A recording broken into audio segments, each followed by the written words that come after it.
This is Chris McDaniels. Like, subscribe to TNW Wrestling on YouTube, subscribe to my other channel, Word of Chris, and subscribe to this channel, Chris McDaniels, and I'm here to do my WWE Money in the Bank 2025 predictions.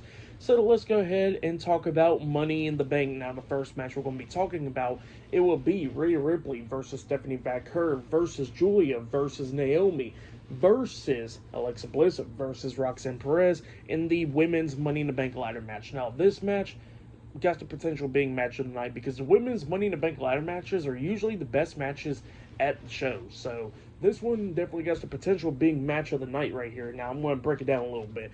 I don't think that Rhea Ripley's going to win the briefcase because, in my opinion, she doesn't need to win it. You know, like, she's already a top champion and all that, and she just does not need to win it at all. Alexa Bliss, I wouldn't mind if she won it, but in my opinion, I think that she'll be teaming up with Nikki Cross very soon and joining the Wyatt Six and go after the Women's Tag Team Championship, so I don't think that she's going to win it as of the moment. Julia, I don't see her winning it either because it looks like she's starting a feud with Zelina Vega going after the Women's United States Championship, so she kind of don't need it.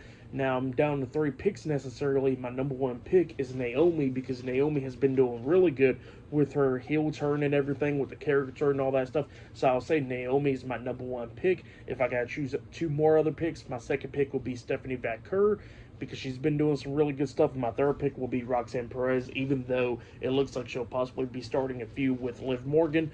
I will still go with her as my third pick. So yeah, those are my 3 picks for the match, but my number 1 pick is definitely Naomi winning the women's Money in the Bank ladder match.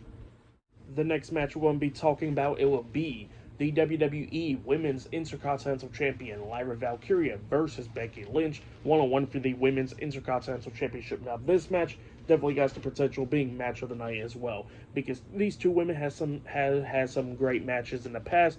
Down in the NXT Halloween Havoc 2023 with the NXT Women's Championship, that match was great, and their match at Backlash was amazing as well. But the stipulation to this match is that, you know, if Becky Lynch wins, Lyra Valkyria is going to have to raise her hand at the end of the match. But if Lyra Valkyria wins, Becky Lynch can't go after the Intercontinental Championship anymore. So with that saying, I'll have to say that Becky Lynch is going to defeat Lyra Valkyria and win the Women's Intercontinental Championship. Now, I know that was my prediction for Backlash, and that did not happen, but I think it's going to happen this time for a couple of reasons. Number 1, I think Becky Lynch would do really well by elevating the title even more. Lyra Valkyria has been doing a good job, but I think Becky Lynch will do a pretty damn good job as well. And number 2, I think Bayley's going to be returning, which will make a triple threat match at Evolution between those 3 women for the IC Championship. So I think that's going to be the case right there. So I gotta say that Becky Lynch will be defeating Lyra Valkyria and win the Women's Intercontinental Championship. The next match we're going to be talking about, because there's only 4 matches on the match card. The next match we're going to be talking about, it will be Seth Rollins versus Solo Sikoa versus LA Knight versus El Grande Americano versus Penta versus Andrade in the men's Money in the Bank ladder match. Now, I'm going to break it down like how I did with the women's match. Now, I don't think Andrade is going to be winning it because he necessarily does not got a story at all. So I don't see him winning it. Now, it would be great to see him win it, but I just don't see that happening as of the moment. Seth Rollins, I don't think he's going to win it either because he does not need the briefcase, and I think he'll be going after the World Championship pretty soon, and I think that CM Punk is going to be the one costing him the match. Now, I did see a lot of people talking about how Roman Reigns will possibly be costing him the match, and I think that could happen as well, but I don't think that Roman's going to be returning as of the moment, so I'll say CM Punk is going to be the one costing Seth Rollins the match, and I do think that Braun Breaker and Bronson Reed is going to interfere, and Sami Zayn as well, so I think a lot of interference is going to be happening in this match. Solo Sikoa now. Now, on SmackDown, Solo pretty much tells JC Mateo that he wants him and Jacob Fatu to interfere in the match, but then Solo Sikoa pretty much called Jacob Fatu a dummy and all that stuff, and Jacob Fatu pretty much overheard it, so I think what's going to be happening is that Jacob Fatu and JC Mateo is going to go out there, but then Jacob's going to turn on Solo, costing him the match for this one. And Penta, I wouldn't have an issue necessarily with him winning the briefcase, but I think he's going to be going back with Rey Fenix to team up with the Lucha Bros once again. So my number 1 pick is LA Knight because, you know, he definitely deserves it.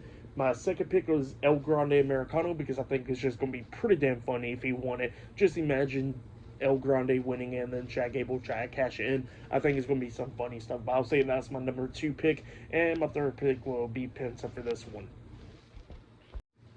So yeah, I think LA Knight's going to be winning the Money in the Bank ladder match, but now we got to talk about the main event. It will be the undisputed WWE Champion John Cena teaming up with Logan Paul versus the World Heavyweight Champion Jey Uso and Cody Rhodes in a tag team match. Now this match can go either way. I think that John Cena and Logan Paul can win this match, but then at the same time I can see Cody Rhodes and Jey Uso winning this. Now I want to go with this one. I think Cody Rhodes and Jey Uso is going to pick up the win, but I think it's going to be like Cody pinning Logan Paul. I think that's going to be the case. Like John Cena does not get pinned, but Cody's going to be the one pinning Logan Paul. 2 reasons. Number 1, let's go ahead and talk about Jey Uso. Jey Uso got a world title match on Monday Night Raw, and I think he needs to pick up some momentum going into that match for Raw. And the second reason is that Cody Rhodes, he kind of needs to win it because, he done lost his title at WrestleMania. And I think that will be throwing him back as a contender for the WWE Championship if he does win this match. And then we get the match between John Cena and Cody Rhodes for the WWE Championship at SummerSlam. So that's what I see happening there. So I'll go with Cody Rhodes and Jey Uso defeating John Cena and Logan Paul at Money in the Bank. So, yeah. That is my WWE Money in the Bank 2025 predictions. I'll be talking about the show tomorrow night, and same for Worlds Collide. Like, subscribe to Team W Wrestling on YouTube, subscribe to my other channel, Word of Chris, and subscribe to this channel, Chris McDaniels, and follow me on all my social media accounts, so I'll be down there in the description box, and I'll see you guys later for tomorrow night's Money in the Bank reviews. See you guys later. Till then.